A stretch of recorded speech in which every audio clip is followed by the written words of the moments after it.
الله لا إله إلا هو الحي القيوم لا تأخذه سنة ولا نوم. Assalamualaikum warahmatullahi wabarakatuh.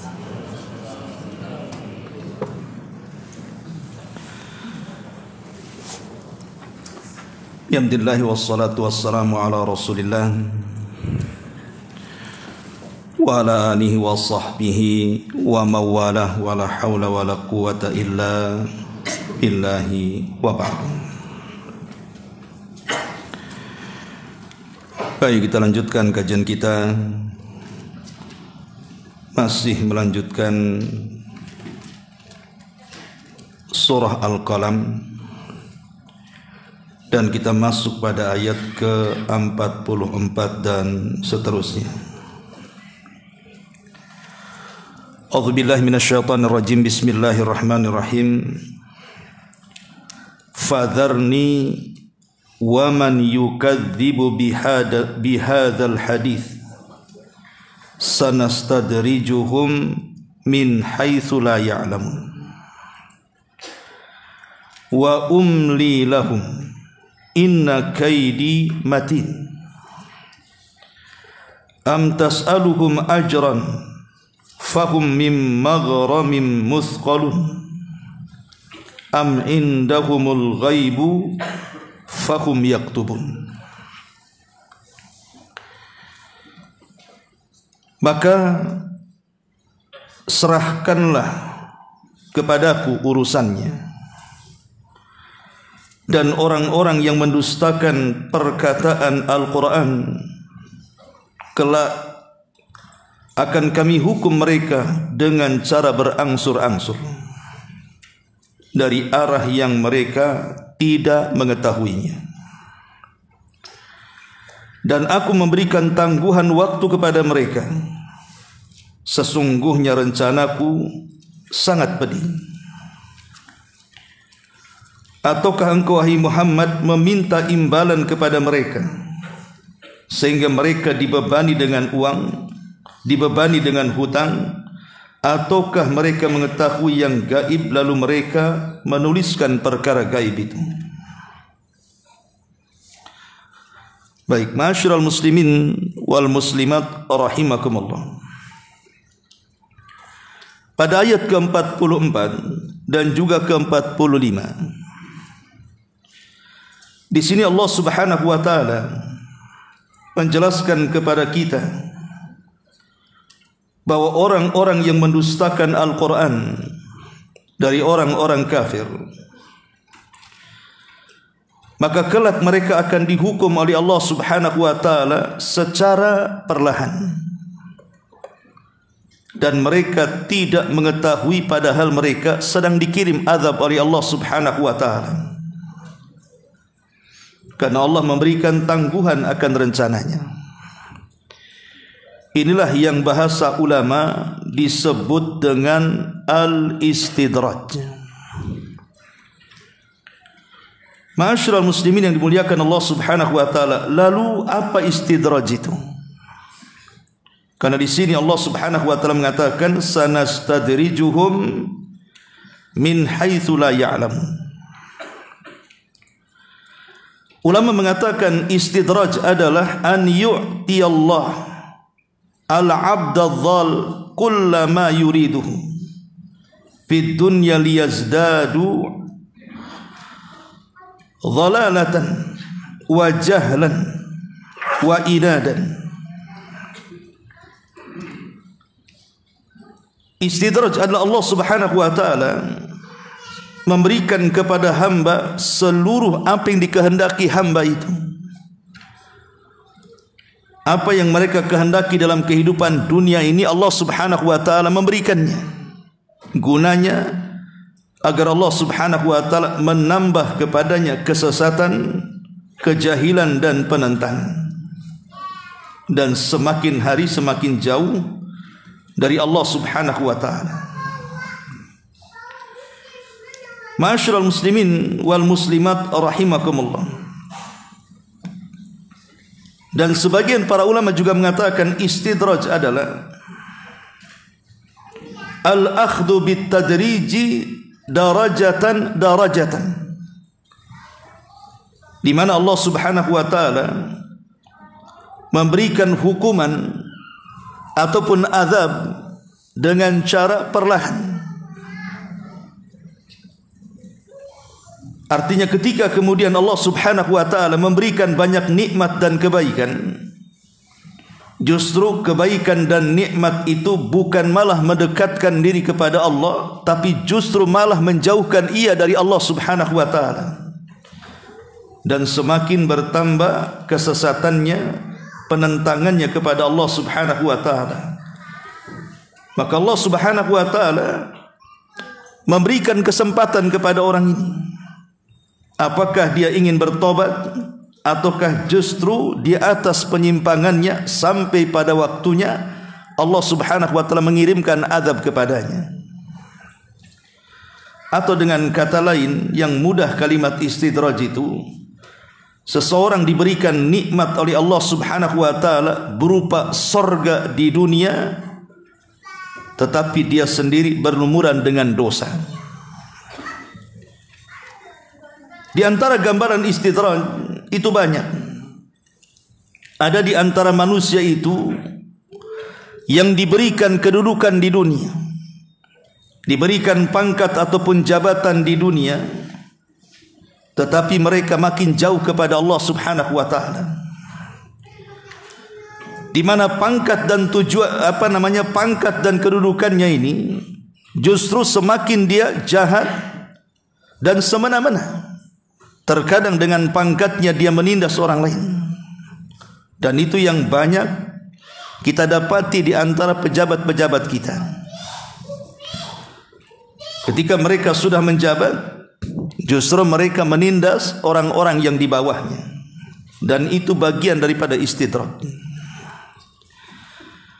Kemudian yang kedua, contoh yang lain, mereka yang diberikan keleluasaan oleh Allah Subhanahu wa taala dalam perniagaan. Boleh jadi mungkin sukses dalam dagang, sehingga menjadi kaya karena perdagangannya, karena banyak untung, dengan itulah dia bertambah hartanya. Tetapi tidak juga dia melaksanakan kewajiban-kewajibannya kepada Allah Subhanahu wa taala. Makin kaya, makin pelit. Tidak ada zakat dan sedekahnya sama sekali.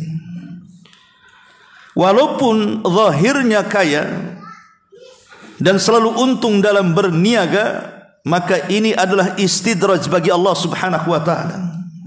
Dia tidak tahu bahwa dia sedang terperangkap dengan makar Allah Subhanahu wa taala. Atau contoh yang lain, istidraj ini terkadang seseorang bangga dengan keluarga, bangga dengan anak-anak, atau kalau dia seorang tokoh bangga dengan pengikut. Padahal orang ini tidak pernah beribadah kepada Allah Subhanahu wa taala. Dan ini yang banyak terkadang dilakukan oleh orang-orang tua. Umpamanya anaknya disekolahkan kemudian berhasil. Sebagian mereka ada yang jadi pilot, sebagian mereka ada yang jadi dokter, sebagian mereka ada yang menjadi insinyur dan yang semacamnya. Kemudian berbangga dengan anaknya, bahwa anak saya sudah menjadi orang besar. Padahal boleh jadi anaknya ini tidak pernah salat, jauh daripada agama, tidak peduli dengan ketaatan kepada Allah Subhanahu wa taala, tapi oleh keluarganya dibanggakan keturunannya. Ini bagian daripada istidraj. Dia tidak tahu bahwa dia terperangkap dengan makar Allah Subhanahu wa taala. Atau contoh yang lainnya, seseorang diberikan ilmu pengetahuan, baik agama ataupun dunia. Dengan ilmunya akhirnya manusia memuja-muja dia. Dengan ilmunya akhirnya manusia menyanjung-nyanjung dia, menghormati dia. Dan dia tidak sadar, dia terbawa oleh ujub dan takabur. Ingat, ini adalah istidraj. Atau sebagian manusia mungkin diberikan oleh Allah Subhanahu wa taala sebuah profesi yang sangat agung. Mungkin dia seorang hakim yang memutuskan banyak kemaslahatan manusia. Tetapi ketika dia memberikan putusan, tidaklah dia memberikan putusan kecuali kalau ada harta yang menyogoknya. Dan itu yang banyak. Karena tidak semua hakim itu masuk ke dalam sorga. Bahkan sedikit dari hakim itu yang masuk sorga. Kebanyakan hakim itu di neraka. Bahkan Nabi SAW sampai mengatakan 2/3 hakim itu di neraka, hanya 1/3 saja hakim di sorga. Karena umumnya para hakim ini padahal tugas mereka mulia. Kalau mereka diniatkan mendekatkan diri kepada Allah, menegakkan hukum dengan seadil-adilnya, maka mereka akan dapat pahala banyak. Bagaimana tidak? Yang namanya orang hidup di masyarakat pasti ada konflik dan ingin mencari keadilan, sehingga mereka mengharapkan datang ke hakim itu mendapatkan keadilan. Ternyata masuk ke kantor peradilan, keluar tidak ada keadilan. Karena mungkin hakimnya sudah disogok, hakimnya mungkin sudah diberikan tips dan begitu seterusnya. Dan ini hakim yang terkena istidraj. Hati-hati, hakim seperti ini terkena makar dari Allah Subhanahu wa taala. Ataupun contoh yang lain, istidraj itu disebabkan karena ibadah. Merasa dirinya lebih banyak ibadahnya dibandingkan yang lainnya. Merasa dirinya ahli salat malam, ahli puasa sunnah, ahli sedekah, kemudian merendahkan dan meremehkan yang tidak serajin dia ibadahnya. Maka ini juga bagian daripada istidraj. Termasuk juga orang-orang yang kemudian dipanjangkan usianya. Mungkin orang-orang seusia dia, teman-temannya mungkin di usia 60-70 tahun sudah meninggal. Dia pula tak mati-mati. Sampai usia 100 tahun tak mati-mati, bangga pula dengan usianya. Padahal Nabi SAW mengatakan sebaik-baik umur itu adalah yang panjang umurnya dan baik amalannya. Kalau panjang umur tidak baik amalannya, buat apa? Nambah dosa saja. Maka ini juga bagian daripada istidraj. Seseorang kemudian dipanjangkan usianya oleh Allah Subhanahu wa taala, padahal dia orang yang paling jauh dengan Allah Subhanahu wa taala. Termasuk di dalamnya orang yang diberikan kesehatan. Sehat badannya, bugar, tenaganya kuat. Bekerja tidak pernah sakit, tapi jauh daripada ibadah. Maka kesehatan yang seperti ini bagian daripada istidraj.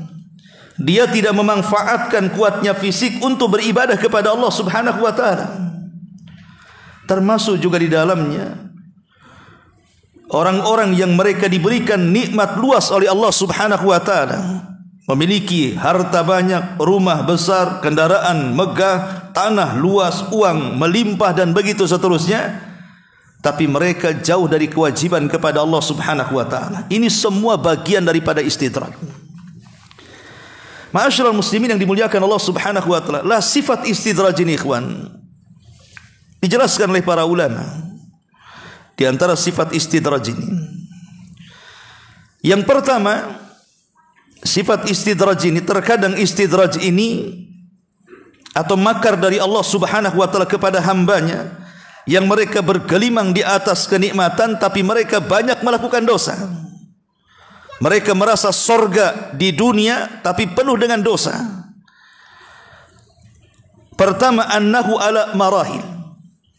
Terkadang istidraj ini ada marhalahnya, ada waktu tenggangnya. Artinya Allah Subhanahu wa taala tidak menghukum hamba yang diberikan nikmat karena tidak bersyukur, tapi sengaja Allah Subhanahu wa taala membiarkan dulu, memberikan kesempatan untuk taubat ataukah tidak. Dibiarkan, diberikan waktu oleh Allah Azza wa Jalla. Kemudian yang kedua, setelah kemudian lama dia pun dibiarkan oleh Allah Subhanahu wa taala sehingga dia tidak sadar bahwa selama ini sedang diintai oleh azab Allah Subhanahu wa taala dan dia tidak tahu. Mulailah Allah Subhanahu wa taala terkadang memberikan azabnya dengan cara sembunyi-sembunyi, di mana orang yang sedang diberikan azab dia tidak tahu kalau dia sedang diazab. Boleh jadi hartanya banyak, mulai banyak penyakit. Kalau banyak penyakit, harta banyak untuk apa juga coba? Harta banyak, tapi dia stroke, tak bisa baring di kasurnya, kemana-mana pakai kursi roda. Bahkan boleh jadi mungkin ada sebagian badannya yang diamputasi. Lalu apa kekayaannya? Punya mobil tidak bisa nyetir sendiri, harus sopir yang nyetiri. Mau melihat pemandangan di sekitar rumah, taman yang dibangunnya saja begitu indah, tidak bisa dia melihat pemandangan kecuali harus didorong lewat kereta dorongnya.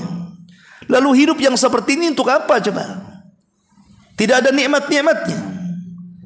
Nah, terkadang Allah Subhanahu wa taala menyembunyikan dan dia tidak sadar kalau dia sedang mulai diberikan azab oleh Allah Subhanahu wa taala. Kemudian yang ketiga, terkadang Allah Subhanahu wa taala memang betul-betul mengagetkan dia dan dengan azabnya. Ketika dia senang di atas kesenangannya, mungkin selama di waktu dia remaja, muda sampai tua, dia berusaha untuk mengumpulkan kekayaannya dan dia berhasil. Allah berikan kenikmatan kepadanya. Sudah tua, rupanya dia tertabrak mobil secara tiba-tiba. Kemudian pingsan, koma. Sekalipun kemudian hidup cacat permanen. Lalu buat apa sekali lagi kekayaannya? Atau boleh jadi sampai menimpa kepada kematiannya. Nah, sifat istidraj ini seperti ini nih. Makanya sering saya katakan bahwa jangan terlalu bangga kalau seandainya nih Allah Subhanahu wa taala membukakan kepada kita banyak nikmat. Tiba-tiba kemudian kita menjadi kaya raya, kemudian sehat selalu, umurnya panjang, manusia pun memuji dia, padahal kita bukan ahli salat. Padahal kita bukan ahli talabul ilmi, bahkan mungkin banyak kewajiban yang kita tinggalkan, tapi tidak ada tanda-tanda Allah Subhanahu wa taala mengambil nikmat kita. Hati-hati, jangan senang dulu. Ini adalah makar dari Allah Subhanahu wa taala. Harus takut. Kalau kita tidak beribadah tapi kenikmatan dilancarkan, harusnya seorang yang beriman takut. Jangan-jangan ini adalah istidraj, bagian daripada makar Allah Subhanahu wa taala. Ma'asyiral muslimin wal muslimat rahimani wa rahimakumullah. Tentu ada sebabnya kenapa orang itu bisa terkena makar Allah berupa istidraj ini. Dan dia tidak sadar. Pertama, karena kekufuran. Jadi sebab istidraj ini karena kekufuran. Makanya Allah Subhanahu wa taala mengatakan, "Wala yahsabanna alladzina kafaru annama numli lahum khairun li anfusihim."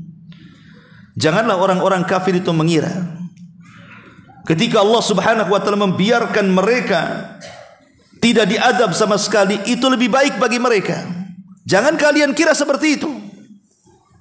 Dalam ayat yang lain Allah mengatakan, "Innama numli lahum liyazdadu itsman wa lahum adzabun muhin." Sesungguhnya kami membiarkan mereka, orang-orang kafir itu, supaya bertumpuk dosa-dosanya dan mereka kelak akan mendapatkan azab yang dihinakan. Jadi ketika Allah Subhanahu wa taala membiarkan kekafiran dengan kekafirannya, Allah tidak mengazab mereka. Bahkan kita lihat terkadang orang kafir lebih kaya dibandingkan kita. Terkadang orang kafir lebih sehat dibandingkan kita.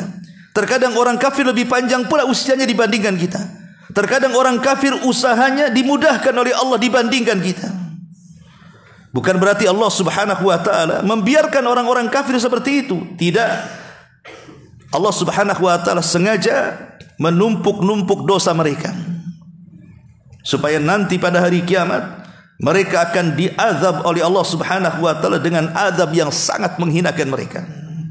Yang kedua, sebab istidraj ini terkadang karena istihza dengan para nabi, istihza dengan Nabi sallallahu alaihi wasallam.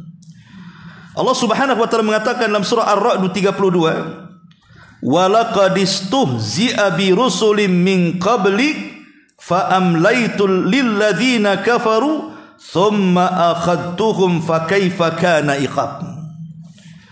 Dan sungguh sebagian orang telah mengolok-olok para rasul dari rasul-rasul sebelum engkau wahai Muhammad.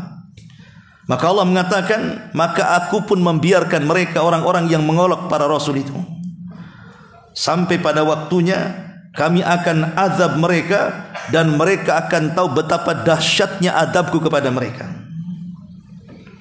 Jadi orang-orang yang mengolok para nabi, mengolok-olok para rasul, termasuk Nabi kita Muhammad sallallahu alaihi wasallam, istihza, mengolok-olok Nabi.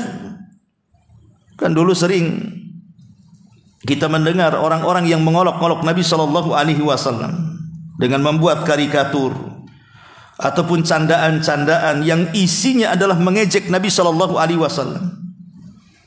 Ingat bahwa mengolok-olok Rasul ini bagian daripada istidraj. Seperti umpamanya ada seseorang yang berusaha menjalankan sunnah Nabi. Umpamanya dia mungkin memelihara janggut, berusaha untuk tidak isbal, berusaha untuk rajin beribadah, salat 5 waktu, rajin ke pengajian, dan begitu seterusnya. Ada orang-orang yang tidak suka dengan orang-orang seperti ini, kawan. Kemudian mulai mengecap bahwa orang yang berjenggot itu teroris, orang yang suka ke masjid itu radikalis, itu ajaran-ajaran sesat, dan begitu seterusnya. Ini amalan Nabi. Nabi itu juga berjanggut, Nabi itu cingkrang, Nabi tidak pernah melepaskan dari masjid, Nabi senantiasa membuat majelis ilmu. Lah ini terkadang ada orang-orang yang kemudian tanpa sadar, ya memang tidak secara langsung Nabi SAW yang diejek, tapi sunnah-sunnah yang diejek. Dia tidak sadar, sebenarnya dia tidak sedang mengejek sunnah, dia sedang mengejek Nabi SAW.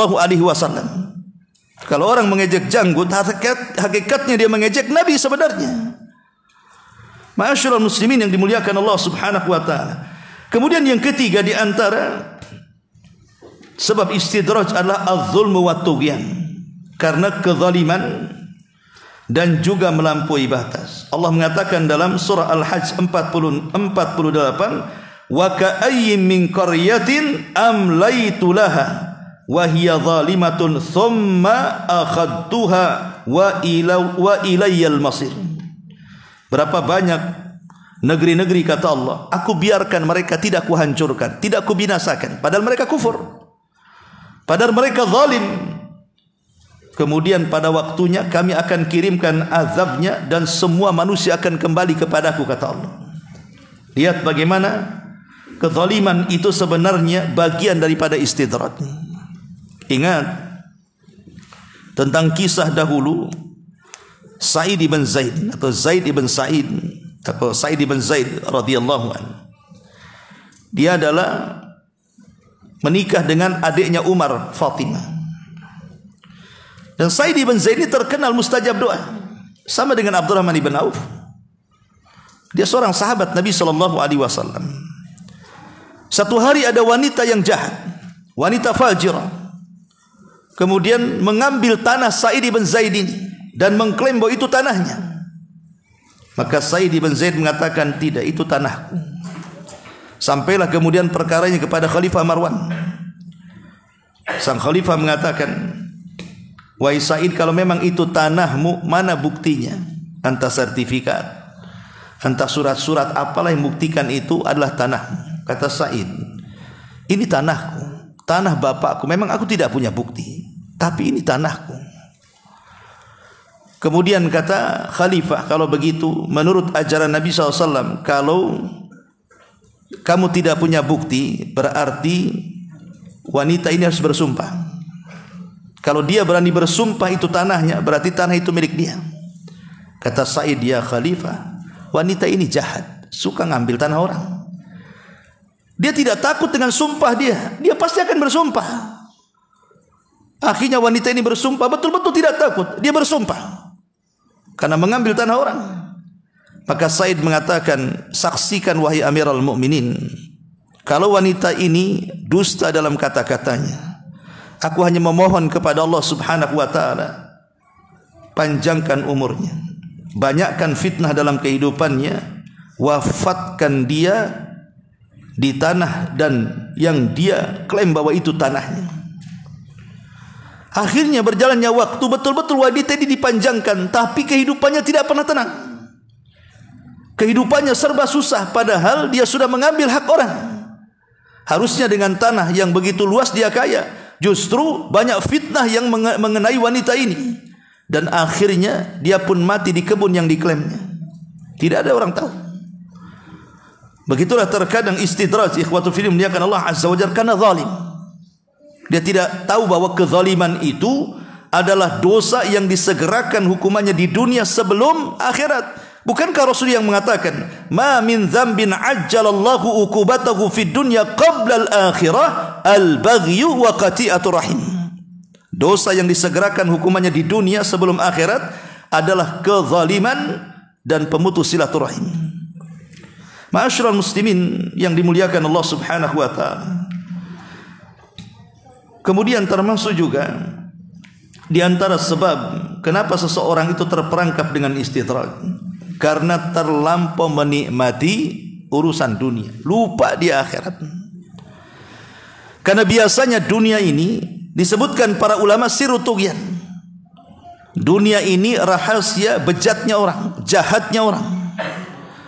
Orang kalau belum punya dunia masih miskin, kayak Korun, baik, soleh, suka baca Taurat. Tapi ketika si Korun kaya, apa yang terjadi? Mulai jahatnya nampak, sombongnya nampak, dia rendahkan orang lain dan dia merasa dia paling wah, paling hebat, paling kaya dan begitu seterusnya. Padahal Allah Subhanahu wa taala sudah mengincar azab Korun. Nah, ini diantaranya juga sebab istidraj adalah karena terpedaya dengan perkara dunia. Termasuk sebab istidraj juga adalah at-takdzib bi ayatillah. Mereka yang suka mendustakan ayat-ayat Allah Subhanahu wa taala. Sebagaimana Allah mengatakan dalam surah Al-A'raf ayat 182, "Walladzina kadzdzabu bi ayatina sanastadrijuhum min haitsu la ya'lamun wa umli lahum inna kaidi matin." Orang-orang yang mendustakan ayat-ayat kami akan kami biarkan mereka berangsur-angsur menuju kebinasaan dari arah yang mereka tidak mengetahuinya. Ma'asyiral muslimin wal muslimat rahimani wa rahimakumullah. Terkadang bentuk istidraj ini yang banyak di masyarakat itu dikarenakan karena at-tausi'atu alaihim fil mal. Umumnya orang yang terkena istidraj itu karena terpengaruh dengan harta biasanya. Umum di masyarakat, kalau sudah harta menguasai dia, maka umumnya orang itu pasti terperangkap dengan makar Allah Subhanahu wa taala. Seperti itu. Lihat orang-orang kaya itu. Lihat para pejabat. Lihat orang-orang yang mungkin boleh dikata tidur dengan uang. Terkadang mereka tidak peduli dengan kehidupan akhirat sama sekali. Tidak peduli. Sehingga kalau mereka di zaman sekarang kan sudah ada medsosnya. Kalaupun seandainya mereka buat konten, maka mereka akan membuat konten itu video-video kekayaan dia saja. Diperlihatkan mobil termahalnya, diperlihatkan rumah termegahnya, diperlihatkan uang terbanyaknya, diperlihatkan seluruh kemegahan dunianya. Dan itu kan menyakiti hati orang-orang miskin, ikhwan. Dan akhirnya menimbulkan perkara hasad bagi orang lain. Lah inilah yang kemudian istidraj yang paling banyak di masyarakat ini. Ketika mereka kemudian kaya raya, apalagi kemudian didukung dia juga seorang pejabat, biasanya yang ditampilkan itu kehidupan hedon, kehidupan yang megah, hura-hura dan yang semacamnya. Dan itu anehnya tidak punya malu ditampakkan di hadapan orang-orang miskin dengan video-video mereka. Padahal mereka sedang terperangkap dengan makar Allah Subhanahu wa taala. Mereka sedang ditunggu istidrajnya. Lihat yang sekarang viral hari ini. Gara-gara satu ucapan saja bisa menggerakkan orang untuk demonstrasi. Kita tidak mengatakan demonstrasi boleh, tetapi kita lihat bagaimana manusia bisa tergerak untuk melakukan penjarahan. Coba bayangkan, masuk ke rumah-rumah orang-orang kaya tertentu ini, dijarah barang-barangnya. Mungkin kalau ada orangnya bisa mati dibunuh tuh. Masih baik kan tidak ada tuh. Tapi lihat akibat daripada makar Allah Subhanahu wa taala di sini. Itu semua makar Allah Subhanahu wa taala kan. Mereka berani menari di atas penderitaan rakyat. Boleh jadi Allah Subhanahu wa taala mungkin sudah lama membiarkan mereka, pada waktunya lihat bagaimana Allah Subhanahu wa taala kalau sudah menurunkan makarnya, wa makaru makran wa makarna makran wallahu khairul makirin. Silahkan kalian buat makar, Allah lebih hebat lagi makarnya. Tidak ada yang bisa melawan makar Allah Subhanahu wa taala. Satu kata, satu gerakan bisa melumpuhkan seluruh karirnya. Coba bayangkan, dibuka aibnya oleh Allah Subhanahu wa taala, keceletot ngomong, hanya bilang satu kata yang kasar, menggerakkan orang untuk membuli dia, bahkan menjarahnya. Begitulah makar Allah Subhanahu wa taala. Makanya hidup itu perlu sederhana. Tampakkan kesederhanaan. Kekayaan itu tidak dilarang dalam Islam. Silahkan anda kaya. Abu Bakar kaya, Utsman kaya, Abdurrahman ibn Auf kaya lagi, dan banyak para sahabat yang kaya, termasuk Sa'ad ibn Ubadah kaya. Makanya dia selalu menyumbang istri-istri Nabi SAW hampir setiap hari. Tetapi kekayaan yang tidak melalaikan mereka dari akhirat, tidak melalaikan mereka dari ketaatan. Tapi kebalikan hari ini, karena jauhnya mereka dari Islam, jauhnya mereka dari ajaran Islam, kekayaan itu membutakan mereka. Seolah-olah mereka paling kaya, paling berkuasa, sehingga nampak arogansinya, sombongnya, ujubnya, dan menghina orang-orang di bawahnya. Na'udzubillah. Nah, inilah diantara istidraj sebenarnya. Allah sedang menunggu makar mereka, akhirnya Allah datangkan makarnya, dan tidak ada yang bisa menghalangi makarnya. Ma'asyiral muslimin yang dimuliakan Allah Subhanahu wa taala, termasuk juga gambaran istidraj yang umum di masyarakat itu. Terkadang ada orang-orang yang menilai dia sedang melakukan kebaikan, padahal dia sedang melakukan keburukan. Seperti orang-orang yang beribadah, yang tidak mengikuti contoh Nabi SAW, tidak mengikuti contoh para sahabatnya, tidak mengikuti ajaran dan arahan salafun salih. Mereka terus melakukan hal-hal yang menyimpang dari Islam, dan mereka menganggap mereka sedang di atas Islam. Mereka sedang menyelisih sunnah, tapi mereka menganggap mereka di atas sunnah. Mereka menganggap bahwa mereka sedang menghidupkan syiar-syiar Allah, tapi mereka sedang menentang Allah Subhanahu wa taala. Ini istidraj. Kenapa istidraj? Karena sebagian mereka sudah menyumbangkan waktunya, menyumbangkan biayanya, bahkan boleh jadi seumur hidup dia lakukan seperti itu. Dia tidak paham bahwa ibadah yang mereka lelah letih lakukan itu rupanya tidak diterima Allah, malah jadi bumerang bagi dia. Di akhirat dia malah mendapatkan api neraka. Sebagaimana Allah Subhanahu wa taala mengatakan, amilatun nasibatun tasla naran hamiyah. Ada orang-orang yang mereka itu amilah, senantiasa beramal, dengan gigihnya mereka melakukan amalan, dengan letihnya mereka melakukan amalan, tapi ujung-ujungnya masuk neraka. Kenapa? Karena amalannya menyimpang dari Islam, amalannya menyimpang dari ajaran Nabi SAW. Dia sedang terkena makar Allah. Itulah istidraj namanya. Merasa mereka berada di atas kebenaran, padahal mereka di atas kebatilan. Hati-hati, ini yang banyak di masyarakat, istidraj yang seperti ini.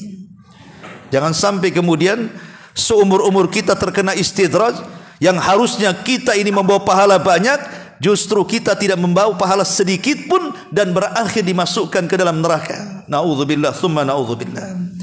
Ma'asyiral muslimin yang dimuliakan Allah Subhanahu wa taala, termasuk juga yang paling banyak di masyarakat, saya menyebutkan hal-hal yang banyak aja di masyarakat, gambaran istidraj itu. Terkadang ada orang-orang yang tertipu dengan al-ightirar bis-sihah, dengan kesehatan. Coba ada orang-orang yang tertipu dengan kesehatan. Coba lihat, kalau sekarang kan banyak orang nge-gym kan. Karena kalau dulu jarang lah tempat-tempat fitness itu. Sekarang hampir tiap tempat ada, dan dipenuhi laki-laki dan perempuan. Bayangan mereka itu bagaimana caranya membuat badan itu six pack. Ya, mungkin berotot dan begitu seterusnya, bagus. Tapi mereka tidak sadar. Mereka sedang terkena jebakan makar. Karena mereka terkadang waktu-waktu sholat mereka masih melakukan nge-gym. Bahkan dari pagi sampai sore, nanti malam nyambung lagi. Setiap hari angan-angannya supaya badannya bagus, badannya sehat. Dia enggak mikir ada waktu-waktunya orang mengurus badan, ada waktu-waktunya hak Allah yang harus ditunaikan. Orang ini sedang istidrak. Karena betapa banyak orang-orang yang dulunya mungkin binaraga, orang dulunya mungkin kesehatannya bagus, ketika dia sudah tua, macam-macam penyakit menghampiri dia. Itu istidraj dari Allah Subhanahu wa taala. Kenapa? Karena hanya berpikir soal kesehatan saja. Ada juga yang kemudian setiap hari orang itu mikirnya hanya duit saja itu di otaknya itu. Bagaimana cara duit? Nanti besoknya berpikir duit lagi. Mau tidur pikir duit lagi. Sampai mimpi pun mimpi bagaimana cari duit. Dan begitu seterusnya. Ada orang yang dari mulai dia tidur sampai tidur lagi hanya mikir dunia saja, ikhwan. Lah dia sedang terkena istidraj dari Allah Subhanahu wa taala. Ma'asyiral muslimin yang dimuliakan Allah Subhanahu wa taala. Ingat bahwa para salafun saleh itu sangat takut dengan perkara ini. Sampai-sampai para ulama salaf itu mereka sangat takut dengan istidraj sampai mereka berdoa kepada Allah Subhanahu wa taala. Apa doanya? Allahumma inni a'udzubika an akuna mustadrijan. Ya Allah, aku berlindung kepadamu jangan sampai aku terkena istidraj darimu. Lihat doa para ulama salaf ini mencontohkan bagaimana rasa takut mereka kepada perkara ini. Jangan sampai kenikmatan yang mereka berikan, yang mereka dapatkan dari Allah Subhanahu wa taala melalaikan mereka dari ibadah. Itu ketakutan mereka. Bahkan dijelaskan Abdurrahman ibn Auf radhiyallahu an, ketika dia memandang makanan di depannya, entah kenapa dia takut untuk memakannya. Kemudian dia mengatakan, inna Mus'ab madha qablana ma akhadha syai'un minad dunya. Karena aku teringat, kata Abdurrahman ibn Auf, aku teringat dengan saudaraku Mus'ab bin Umair. Mus'ab bin Umair ketika dia mati tidak ada satu dunia yang dibawanya. Kain kafannya saja tidak sampai menutupi badannya. Kalau ditarik ke kepala nampak pula kakinya. Kalau ditarik ke kaki nampak pula kepalanya. Kata Abdurrahman ibn Auf, sungguh aku teringat dengan Mus'ab. Mus'ab ibn Umair maksudnya. Padahal Mus'ab itu orang kaya. Setelah masuk Islam diusir sama orang tuanya dan tidak diberikan warisannya secuil pun. Tapi Mus'ab sabar. Dia tetap mengikuti Nabi SAW.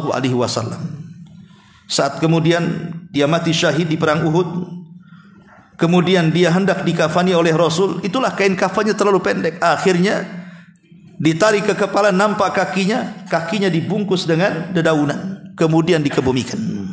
Kata Abdurrahman ibn Auf, sesungguhnya Mus'ab ibn Umair telah meninggal dunia dan tidak ada perkara dunia yang dibawanya. Wa ana ahsya an takuna hasanatuna ujjilat lana. Aku takut, kata Abdurrahman, jangan-jangan kekayaanku di dunia ini adalah kenikmatan yang disegerakan Allah dan aku tidak mendapatkannya di akhirat. Inilah bagaimana Abdurrahman ibn Auf takutnya dengan makar ini. Jangan-jangan kekayaan saya, karena Abdurrahman ibn Auf kaya raya orangnya. Jangan-jangan kekayaan yang Allah Subhanahu wa taala berikan kepadaku ini kenikmatan yang disegerakan di dunia dan aku tidak akan mendapatkannya di akhirat. Sampai seperti itu ketakutan Abdurrahman ibn Auf, sampai terpikir dengan Mus'ab ibn Umair. Ma'asyiral muslimin yang dimuliakan Allah Azza wa Jalla. Dan itu yang diajarkan Nabi kepada Umar bin Khattab. Jadi saat Umar bin Khattab mendengar bahwa Nabi SAW menceraikan istri-istrinya, padahal itu berita hoax. Memang Nabi SAW tidak menggauli istrinya hampir 1 bulan, mengilah, tapi tidak menceraikannya. Tapi kabar di luar bahwa seolah-olah Rasul menceraikan istri-istrinya. Tentu Umar marah kepada putrinya Hafsah. Kau apakan Nabi sehingga menceraikan dirimu? Abu Bakar juga marah dengan Aisyah. Kau berbuat apa sama Nabi sehingga Nabi semarah itu? Tetapi Umar ingin klarifikasi, apakah betul Rasul menceraikan putrinya? Maka Umar pun kemudian berusaha mendekati Nabi SAW dan ingin klarifikasi. Pada awalnya ditolak, tapi kemudian Umar dipersilahkan masuk oleh Nabi SAW. Saat itulah Rasul baru bangkit daripada tidur. Rupanya karena Nabi SAW tidur di atas pelepah kurma, jadi bekas goresan-goresan pelepah itu nampak di pundak Nabi. Disitulah Umar bin Khattab menangis dan mengatakan, Rasulullah, aku ini pernah pergi ke daratan Persia, daratan Romawi. Aku kenal raja-raja mereka. Mereka raja yang diagungkan. Mereka ada tempat-tempat tidur yang empuk dengan dayang-dayang dan makanan yang lezat. Engkau lebih baik dibandingkan mereka. Harusnya engkau mendapatkan seperti yang mereka dapatkan. Tapi Nabi SAW mengatakan, ya Umar, sesungguhnya kekayaan itu memang milik mereka di dunia, tapi untuk kita di akhirat. Ya, itu untuk mereka di dunia, tapi untuk kita di akhirat. Maknanya mereka di akhirat tidak akan dapat. Ya, mereka sekarang dapat dan kita tidak mendapatinya, tapi kelak di akhirat mereka tidak akan dapat dan kita akan mendapatinya. Ingat bagaimana Nabi SAW mengajarkan agar jangan tertipu dengan istidraj, makar Allah Subhanahu wa taala. Ma'asyiral muslimin wal muslimat rahimani wa rahimakumullah. Bahkan disebutkan di dalam Al-Qur'an bagaimana Allah Subhanahu wa taala menjelaskan tentang penduduk neraka. Ketika Allah Subhanahu wa taala mengatakan wahum yastarikhuna fiha, ketika penduduk neraka itu menjerit-jerit karena kesakitan. Menjerit-jerit karena kesakitan. Gimana azab neraka ini, luar biasa, ya kawan. Orang-orang yang masuk ke dalam neraka itu kan dirantai. Kalau rantai dunia bagi penjahat kelas kakap sekalipun, paling tinggi dirantai tangannya atau dirantai kakinya, atau boleh jadi diletakkan di pundaknya. Tapi rantai akhirat itu dimasukkan ke dalam mulut dan keluar lewat dubur. Itu rantainya. Dimasukkan ke mulut, keluar dari dubur, kemudian diseret. Bagaimana perasaan penduduk neraka ini dan rasa sakit yang dirasakannya, coba. Makanya mereka menjerit-jerit, baru dirantai saja menjerit-jerit. Macam mana dimasukkan ke neraka? Dikasih minum dikasih makan buah zakum, dikasih minum air yang sangat mendidih. Ya wajar kalau mereka menjerit-jerit. Sehingga mereka tidak tahan dengan azab neraka, dan mereka pun mengatakan, ya Rabb, bisa enggak kau kembalikan kami ke dunia agar kami bisa beramal saleh, agar kami bisa memperbaiki diri. Tetapi Allah Subhanahu wa taala mengatakan, awalam nu'ammirkum ma yatadzakkaru fihi man tadzakkar. Bukankah di dunia, kata Allah, aku sudah kasih kau umur panjang dan kukirim para utusanku untuk memperingatkan kalian. Kemana saja kalian? Di dunia loh, kata Allah, aku sudah utus kepada kalian Rasul, dan kalian pun mendapatkan Rasul. Entah ajaran-ajarannya atau mungkin di zamannya melihat Rasul. Kenapa kalian tidak mengikuti Rasul dan menyanyiakan umur kalian untuk menentang Rasul? Itulah namanya istidraj. Mereka tidak tahu bahwa mungkin di dunia ada orang-orang zalim itu tidak diazab oleh Allah Subhanahu wa taala. Kan ada di dunia itu orang-orang yang jelas-jelas dia zalim, menzalimi orang lain, bahkan orang yang dizaliminya itu sampai kemudian sakit bahkan meninggal, hidupnya tenang-tenang saja, hidupnya bahagia-bahagia saja, hidupnya tertawa saja sampai dia mati. Tidak ada balasan dari Allah Subhanahu wa taala. Tapi karena Islam ini meyakini ada kehidupan setelah kematian, maka kita yakin walaupun orang zalim di dunia dan orang yang dizalimi belum mendapatkan keadilan, tapi ingat di sana ada istidraj, bahwa ada kehidupan setelah kematian, ada qisas, ada hisab, ada pertanggungjawaban di hadapan Allah Subhanahu wa taala. Makanya pentingnya kenapa Islam menanamkan kepada umatnya untuk beriman adanya kebangkitan setelah kematian, adanya hisab setelah hari kiamat. Tidak seperti sebagian orang yang mengingkari bahwa tidak ada kehidupan setelah kematian. Kalau seandainya tidak ada kehidupan setelah kematian, maka orang zalim akan tertawa dengan kezalimannya. Para pencuri akan tertawa dengan harta rampasannya. Orang-orang yang membunuh akan tertawa karena dia membunuh orang. Tapi Islam menanamkan itu supaya tertanam rasa takut. Kalau saya berbuat jahat, di dunia mungkin tidak dibalas, tapi di akhirat pasti dibalas. Sehingga kemudian sadar bahwa dia tidak masuk dalam perangkap istidraj ini. Ma'asyiral muslimin yang dimuliakan Allah Subhanahu wa taala. Kemudian Allah Subhanahu wa taala juga berfirman, sudah Isya. Subhanakallahumma bihamdika asyhadu an la ilaha illa anta astaghfiruka wa atubu ilaik. Allahu taala alam. Assalamualaikum warahmatullahi wabarakatuh.